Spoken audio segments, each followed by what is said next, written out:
So we're looking at treatment of the foot, and as far as massage goes, what we're going to do is really focus on this area here between the calcaneus with the plantar fascia inserts. So we're going to be mindful of that, not put too much pressure in there, and working down this stretch here with the flexor tendons. And again, once we get into these phalanges here, take some of the pressure off. There is a touch of sesamoiditis here on this side, so we are just going to be quite careful there. So with these small sesamoid bones become inflamed and painful. So we're using Songbird massage wax for this, which I like, it smells nice, but also it's a very workable medium and it offers you a lot of grip with what you're doing. So we're starting off with that sesamoid area, which we know is going to be painful, so very lightly dropping into those flexor tendons, pushing up, and then come off to the side, and you can feel a bit of bubble wrap in there, and that is the technical term. That's interstitial fluid, which is really just lymph. So waste product of metabolism, muscular contraction, and we're looking to move that along through the lymphatic system up to the lymph nodes. So I'm working my way up with the thumb up to the calcaneus, taking some of the pressure off there. And just think about the finger position around the top of the foot. If we've got hooky fingers, that's going to cause pain. We do need to push against those, so make sure they're flat. And even though we're moving away from the heart, that's fine. We're not really going deep enough to cause any bother here with veins. It is easier to work with gravity as well. So you can extend that stroke all the way down to the toes. Just make sure that you lighten the grip. When you do come down, a bit of pressure through the pads of the thumb.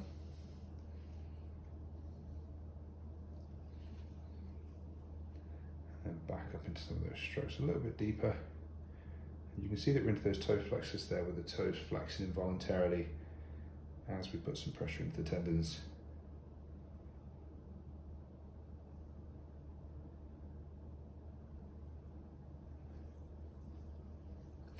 So we can start to move the foot around a bit more here with some mobilizations.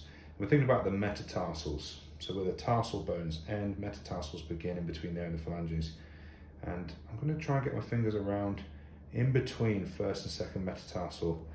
Fingers in there, create a block there with those fingers, and then this hand pushing through like that. So we're trying to get some movement between first and second metatarsal, making sure we don't put too much pressure in to the sesamoids there. If that hurts in the sesamoids, let me know, Shannon. Okay.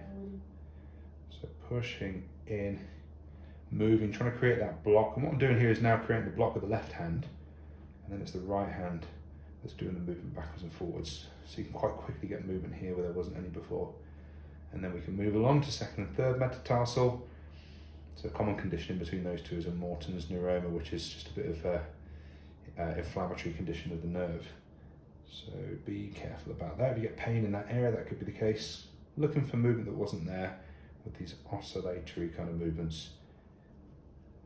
Third and fourth, and then fourth and fifth. And we can move things around differently as well. So just thinking about the metatarsals as a whole. And what I'm doing here is pushing through with the left hand, pulling back through with the right, giving a bit of torsion to all the bones in there, tarsals and metatarsals and everything below. So we can also give some manipulations to the toes here as well. All we're going to do is gap the joint here between phalange and metatarsal. So let's dry them off, get rid of any wax. I would usually do this with a towel over anyway, but for the purposes of the video so that you can see, let's just get them dried off as well as we can, hands included. And we'll give it a go. So beginning with the fifth phalange, and index finger and thumb, pressing in, not pokey fingers but flat pads like that, and then the other pressure is going to come over the top here, clamping those fingers down, and then we pull and aim for manipulation, but I can feel my fingers slipping off.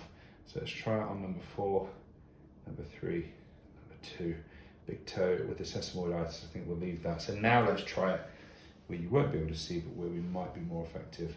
So I'm on 5th phalange, pressure in from the fingers, over pressure from the left hand,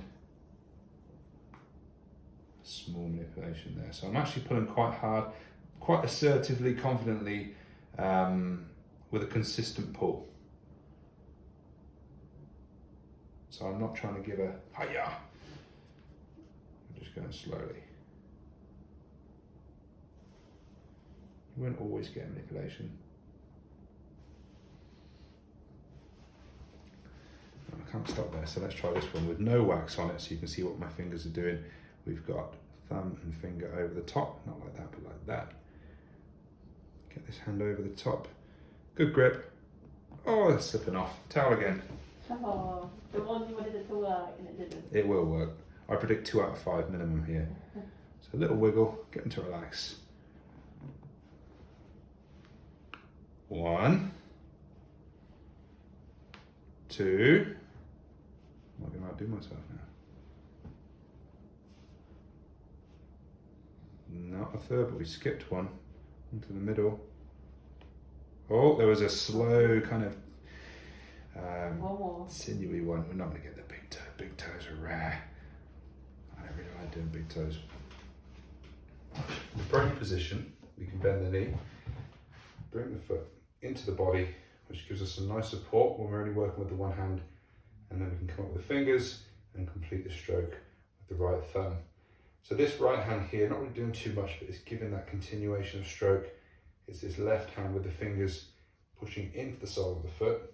We can really do the good work. And don't forget around the front of the foot as well. Fingers can work in between those gaps in the metatarsals.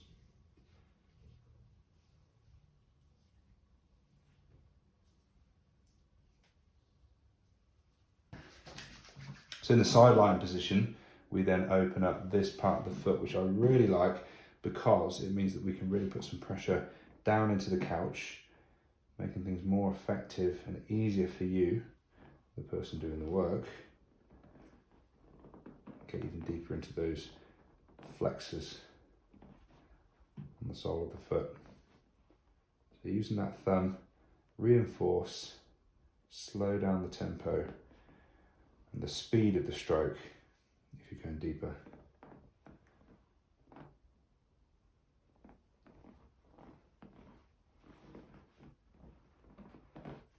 And don't forget what the fingers on this hand are doing as well, because it's not just the thumb, you're actually gripping that foot and moving down. So make sure it's not pokey, trying to cause any pain into the front of the foot, but you can use those fingers as well to get some work done on the front. And this little section here is just the last bit that we're going to cover. So we've got 3 big tendons in here that we often forget about. Can you curl your toes for me, please? So you can see the tendons just moving there. Okay, relax. So Tom, Dick and Harry. Tom, tibialis posterior. Dick, flexor digital and longus. And Harry, flexor hallucis longus. So you've got these 3 in between the medial malleolus and the Achilles. So don't forget about them. Lots that we can do in that space there. And of course they don't just stop there, the tendons carry on through this area, although not easily palpable. So as we come onto bone, just make sure you broaden that pressure, don't push quite as deep. And we can polish that calcaneus as well.